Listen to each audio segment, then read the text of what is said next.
All right, how y'all doing today? My name's Kevin Helton. I appreciate everybody being here today. I know that you didn't have to be, and I do appreciate you definitely coming and helping me out here with my class. The reason I brought you all here today is because I'm in a public speaking class at Full Sail University. When I graduate, I want to become an athletic director at a college or a university, preferably D1, but I'll take whatever I can get. Currently, I'm an intern with an D3 college, so it's pretty intense. You know, there's some things that I'm really learning and stuff like that. And hopefully when I get done with this presentation, I kind of show you what the public speaking has done for me on what I want to do with my career. So moving right along. We were asked at the beginning of this class to start with some of our strengths and some of our weaknesses and goals. And one of my strengths that I feel like is I'm a decent speaker. I feel like if you give me the right topic and something that I know about, I can talk to anybody. In the military, I've talked to people as low as privates all the way up to generals of the Army when they came out to us. And the way I look at it is they all put their pants on the same way I do. And that's the easiest way for me to talk to somebody. Because if I sit there and I look at you and I know that you put your pants on the same way I put mine on, I'm humanizing you. And that's all it is treat everybody like you want to be treated, basically. So that's how I feel like I can talk to everybody, and it makes me a decent speaker. Not great. I'm just hoping to get better. That's really what I'm after. And then the second bullet on there is storytelling ability. Now again, all my knowledge is with the military. Now if I was doing a presentation on entering and clearing rooms, I could stack you all up against this wall right here. I could tell you how to, bound into this room and clear this entire room. And I could go into some of my personal stories of how this has worked out for me, good and bad, during some of my personal experiences. Now, I'm not going to do that to you all because obviously that's not why you came here, right? But I feel like the right topic, and with me wanting to become an athletic director, I feel like I can tie in my sports knowledge with whoever I'm talking to. And then the last but not least on the slide is I'm not a monotone speaker. And I know we've all sat around and we've heard the guy that sounds like he's on the commercial for the Clear Eyes, right? Nobody really wants to sit and listen to a 4 to 6 minute speech for that. It's like, oh my goodness, this is taking forever. So I don't have a soothing voice to the ear, but I don't feel like I have that very dry, monotone voice and you're just waiting for me to get done type thing. So I think that does help me as well. Now, some of my weaknesses. I had to think on some of my weaknesses as well. And it's very hard to self-reflect as far as when you're looking at yourself as far as everything goes. What are you good at? What are you bad at? And you really have to think about it. And as far as some of my weaknesses goes, during this class there was a visuals, talking about the visuals. And they're talking about visual effects. And on one of the TED Talks, it was one of the speakers, he used a balloon as one of his visuals. It was really interesting because he had everyone in the audience blow up a balloon. And that was his thought bubble, right? Well, once you let the balloon go, it's kind of cool because there's 50 balloons just flying all around the room. But you just lost your thought, right? That's you losing your idea. Well, then he had a second balloon, he blew it up, right? And just tied it off.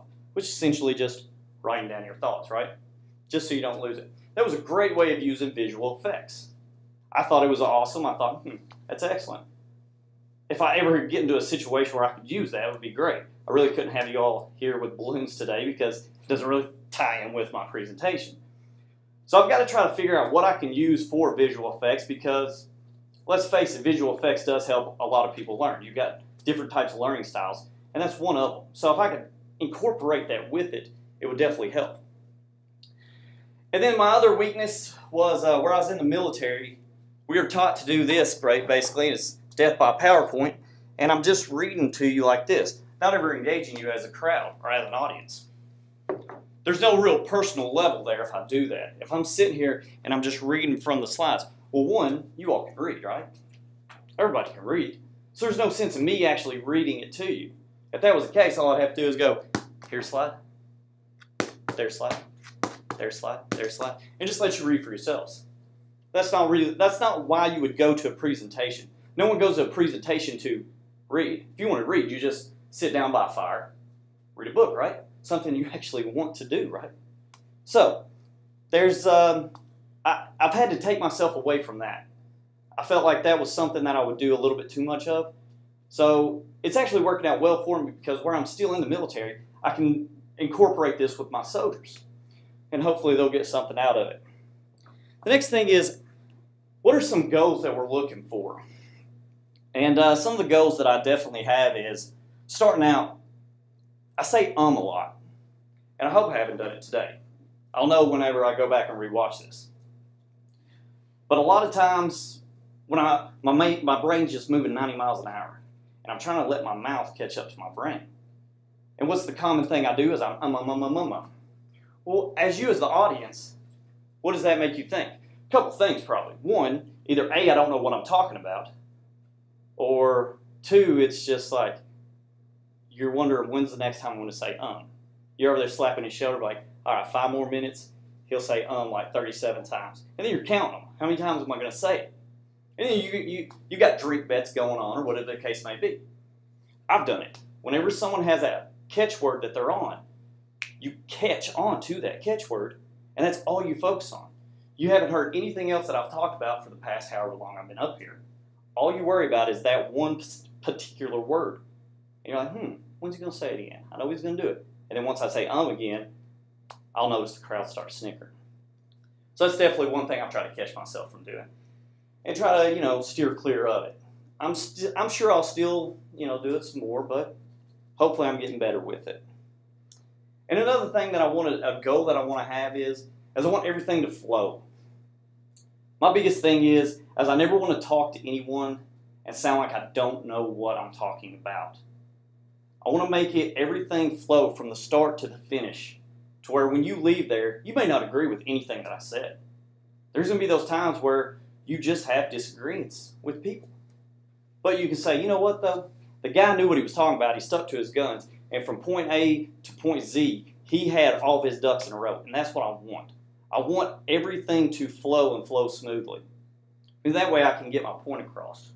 Whether I'm trying to argue for more funding with with the dean or the president of the school. If I can argue to grab some more funds, or whether I'm talking to the football coach and the basketball coach, and they're wondering why I'm allotting X amount of funds to this side and not X amount to this side. I want to have everything laid out to where I can say, well, that's great. It's a great question, coach. Here's this, this, this, and this, and here's this, this, this, and this. So that's another thing why I believe this public speaking class is going to help me so much. Because as an athletic director, let's face it, there's going to be times where, as I stated, I'm going to be talking to the dean or the president of the school. Or I'm going to have groups as this size right here. I could have all the coaches from all the different, programs that we have. And you're talking about soccer, basketball, volleyball, golf, football, all of them. Men's and women's on something. So you have all those different coaches in here. And then there could be a situation where I'm standing in front of a committee, NCAA, for instance, and I'm having to talk to them about something.